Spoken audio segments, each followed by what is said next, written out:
Peintre français né à Montauban en 1780 et mort à Paris en 1867, Jean-Auguste Dominique Ingres est le dernier grand représentant de la tradition classique française.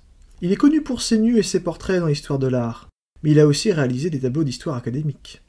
Il est perfectionniste et très sensuel dans ses œuvres. Il a été admiré par les impressionnistes par la suite.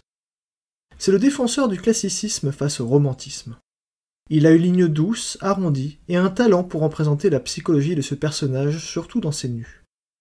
Il présente ses deux premiers nus, la baigneuse Valpinson et Oedipe et le Sphinx en 1808. En 1814, Ingres réalise la Grande Odalisque, un nu féminin érotique vu de dos, pour répondre à une commande de Caroline Murat, qui était l'épouse de Joachim Murat, le roi de Naples. L'odalisque, c'est une esclave attachée au service des femmes d'un harem.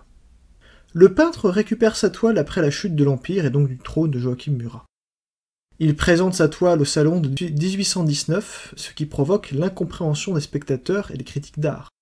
On peut citer le critique d'art Charles Landon qui disait « Après un moment d'attention, on voit qu'il y a dans cette figure ni os, ni muscles, ni sang, ni vie, ni relief, rien enfin de ce qui constitue l'imitation. » Il y a eu beaucoup de détracteurs, mais il a été protégé par Auguste de Forbin, directeur des musées royaux.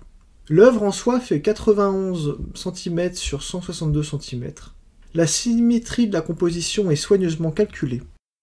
Il y a peu de réalisme, c'est vrai, au niveau du corps, en dehors du visage et des éléments du décor, mais c'est ce qui donne ce charme à cette œuvre, un côté un peu maniériste. La femme en elle-même tire vers elle le pli d'un rideau, elle porte un éventail dans sa main droite, elle a un turban de soie enroulé sur sa tête. Cette œuvre est désormais reconnue comme le chef-d'œuvre absolu d'Ingres.